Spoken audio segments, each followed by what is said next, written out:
All right, today we're just going to be checking to see if polygons are similar. We're going to be using the proportions that we practiced on Friday to check and see if the two polygons are similar. All right, here we've got a rectangle of width of 6 and a length of 10, and a polygon with a width of 5 and a length of 11. All right, all you have to do is set these up as a proportion and check mathematically. Right, you can't go by vision, you can't go by a measurement. You have to actually go mathematically and state whether it's similar or not. So the key here is consistency. All right, I'm going to make this short side over top of the long side.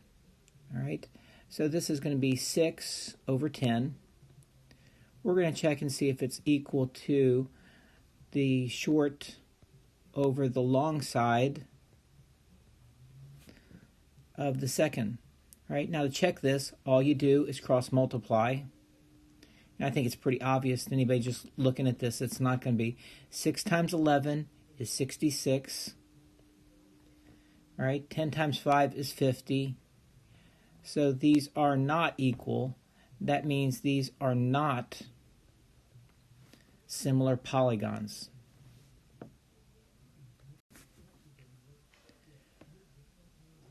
All right, here we have another set. Obviously a huge difference in size. This one has a width, the first one has a width of 2.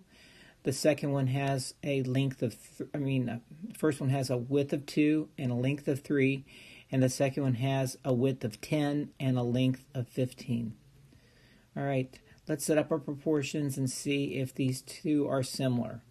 I'm going to make this time I'm going to do the opposite. Like I said, it's just being consistent. I'm going to put the length over top of the width. So long side versus over short side. 3 over 2 equal to 15 over 10.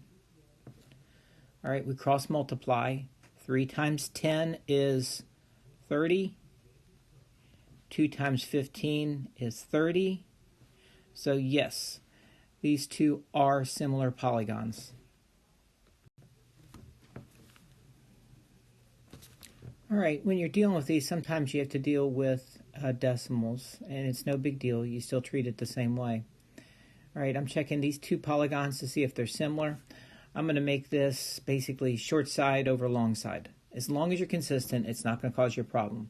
Short side over long side, this is 5 over 9 equals 2.5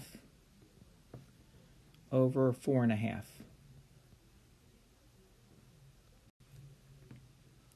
All right, we cross multiply this. 9 times 2.5, let's just do the 5 for 5 times 4.5 is 22.5. Put this in your calculator. 9 times 2.5 is also 22.5. So yes, these two are proportional. All right, problems are also going to come in the flavor of you solving for x. You're told that both of these polygons are similar. You have to solve for x. So we know they're going to be proportional, so let's set up the proportions. I'm going to make this long side over short side. 12 over 7 equals 14 over x. So I made it long side over short side.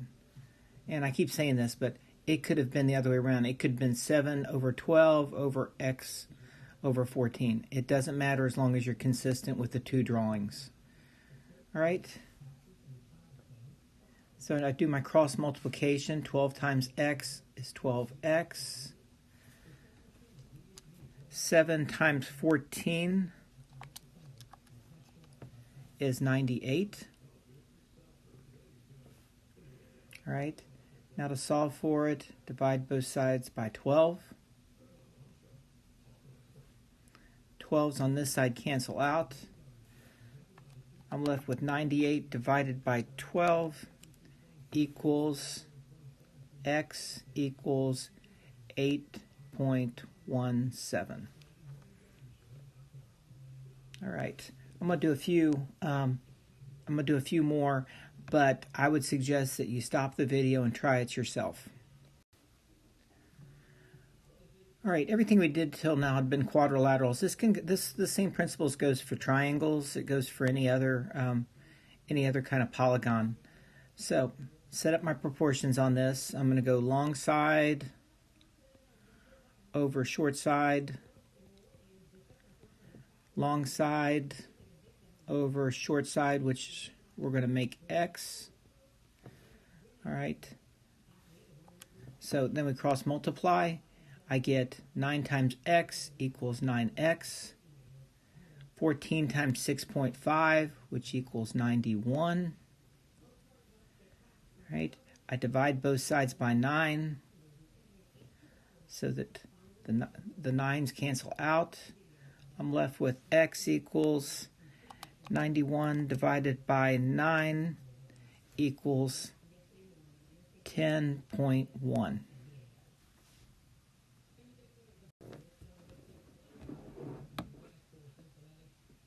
All right, we got a couple more quadrilaterals written here. We're told that they are similar. You need to solve for one of the sides. I'd suggest you stop the video and try this yourself, then come back to me if you have any problems. All right, I'm going to finish this. I've got sort of like a top side and a left side if you turn both of these on their bottom. So I'm going to make this short over long. So I'm going to make this 2 over x equals 5 over 7. Cross multiply. 2 times 7 equals 14. All right. 5 times x is 5x. Divide both sides by 5. We get x equals 2.8. All right, this should be enough for y'all to work on your worksheet today. Don't just glance over this. Really, just finish the whole worksheet. I think there's 20 problems. Some of them is going to have variables in it. You treat it just like we did on Friday when we're cross multiplying. Don't forget to distribute. If you got any questions, please ask.